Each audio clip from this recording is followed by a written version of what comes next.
Temos algumas perguntas aqui.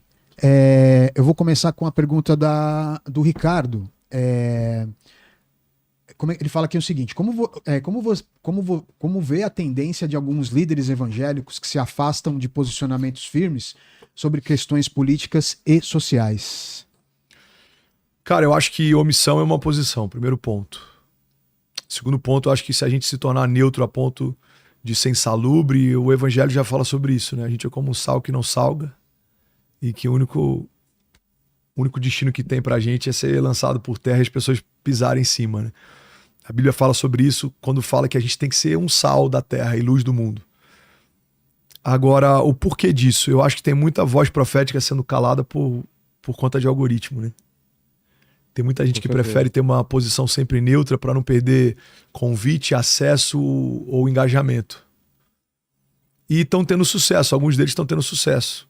O engajamento tem aumentado, os convites têm aumentado, mas tem uma prestação de contas que vai além do nosso público ou do algoritmo, né? A gente vai precisar prestar contas. A Bíblia fala que a quem muito é dado, muito é cobrado. Eu acho que, falando sobre esses pontos, que vale a pena a gente pontuar antes de eu entrar nisso, agora a gente tem que entender que a gente foi chamado para apontar o caminho, não o pecado. E nem sempre tem sabedoria quando a gente quer ser o acusador ou o dono da verdade. Eu acho que a gente está talvez numa transição de gerações, uma geração passada que apontou coisas demais e talvez perdeu alguns acessos. A gente está lidando com uma geração nova que não quer perder acesso nenhum e por medo de cancelamento prefere se tornar insalubre. Eu acho que esse é o nosso desafio. Deus me dá a sabedoria para ter a palavra certa na hora certa, para ser como uma garça que caminha pela lama, mas não suja as patas, para poder estar na mesa dos príncipes, mas não me embriagar com os manjares, para poder ter acesso a lugares altos, mas não negociar o meu ministério com aquilo que é conveniente. Isso é um desafio.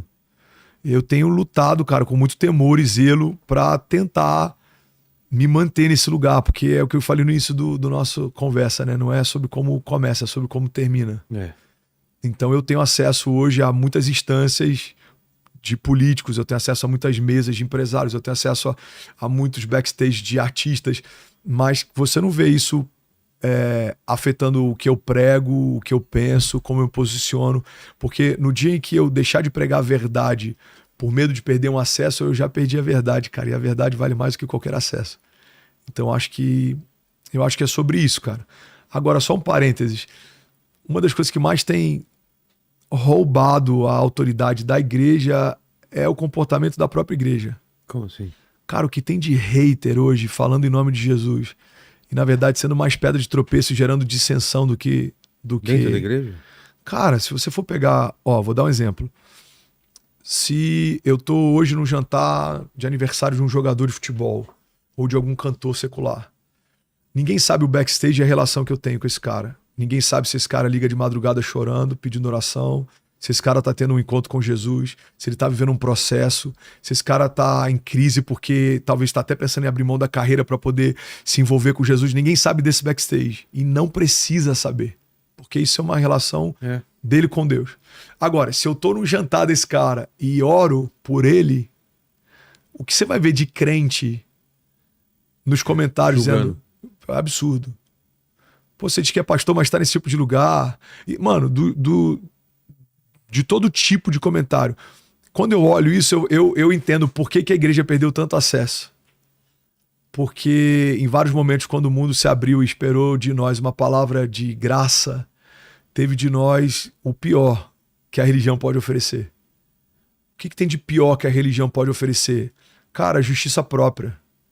É eu me considerar superior ao outro, é eu ter um nível de medição de santidade do outro. Agora, o que de melhor a graça pode oferecer? Cara, eu não posso te julgar. Então eu vou estabelecer uma torre alta, porque a melhor denúncia que eu posso fazer é estabelecer uma torre reta. A torre reta, Vilela, denuncia uma torre torta. A santidade denuncia falta de santidade. Uma boa paternidade denuncia falta de paternidade. Alguém que governa bem a sua casa denuncia quem não está governando. É esse o chamado que a gente recebeu como igreja. Deus não me chamou para ser um inquisitor, apontar o dedo na cara de ninguém. Agora, quando eu me posiciono sobre o que a palavra de Deus diz, cara, é automaticamente denunciado o que está fora da palavra, o que não aponta para Deus, o que não faz sentido. Então, eu acho que é para esse lugar que a gente precisa ir.